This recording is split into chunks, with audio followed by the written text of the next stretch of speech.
રાજકોટ ખાતે સ્વામી વિરુદ્ધ ફરિયાદનો મામલો પ્રકાશમાં આવ્યો હતો, જે મામલે હાલ વધુ વિગતો સામે આવી રહી છે।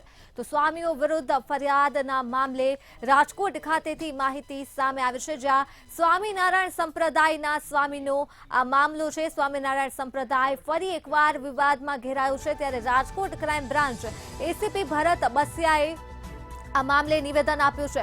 સંતો સહિતના 8 શખ્સોએ ₹3 કરોડની છેતરપિંડી આચરી છે, ત્યારે ફરિયાદી જસ્મીન માઢકને વિશ્વાસમાં લઈને આ 3 કરોડની છેતરપિંડી આચરવામાં આવી છે સ્વામી દ્વારા। ત્યારે ભક્તિનગર પોલીસ સ્ટેશનમાં સમગ્ર મામલે ફરિયાદ દાખલ કરવામાં આવી છે।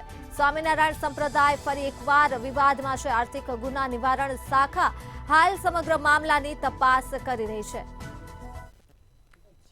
ભક્તિનગર પોલીસ સ્ટેશન ખાતે આ ગુનાના ફરિયાદીએ એક હકીકત જણાવેલ કે આ ગુનાના આરોપીએ કાવતરું રચી ફરિયાદીનો સંપર્ક કરી કે દહેગામ પાસે લીંબ ગામ છે, ત્યાં 510 વીઘા જમીનમાં એક ભવ્ય મંદિર તથા ગૌશાળા બનાવવાની છે। તેની માટે આ આરોપીઓએ એવું કીધું ફરિયાદીને કે જો અમે ડાયરેક્ટ ખેડૂતો પાસે જશું તો વધારે ભાવ લેશે, જેથી કરીને તમે આ જમીનનો સોદો કરી આપો।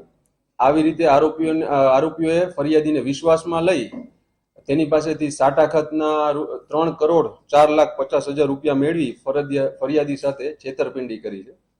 અને ગુનાની હકીકતને ધ્યાનમાં લઈ આ ગુનાના 8 આરોપી વિજય પ્રકાશ સ્વામી ઉર્ફે વીપી સ્વામી, જય કૃષ્ણ સ્વામી ઉર્ફે જેકે સ્વામી, માધવપ્રિય સ્વામી ઉર્ફે એમપી સ્વામી, દેવપ્રકાશ સ્વામી ઉર્ફે ડીપી સ્વામી, લાલજીભાઈ બાવભાઈ ઢોલા જે આ ગુનાના દલાલ તરીકે સામે આવ્યા હતા ફરિયાદી સામે, અને સુરેશભાઈ ગોરી પણ એજન્ટ છે, અને ભૂપેન્દ્રભાઈ શનાભાઈ પટેલ, વિજયસિંહ આલુસિંહ ચૌહાણ આ બંને ખેડૂત બનીને ફરિયાદી સામે આવ્યા હતા। તમામ આ 8 આરોપીઓ વિરુદ્ધ આઈપીસી કલમ 406, 409, 420, 120B હેઠળ દાખલ કરી વધુ તપાસ તજવીજ ચાલુ છે। હાલ આ તમામ આરોપીઓ નાસ્તા ફરતા છે, તેમને પકડવા માટેની તપાસ તજવીજ ચાલુમાં છે।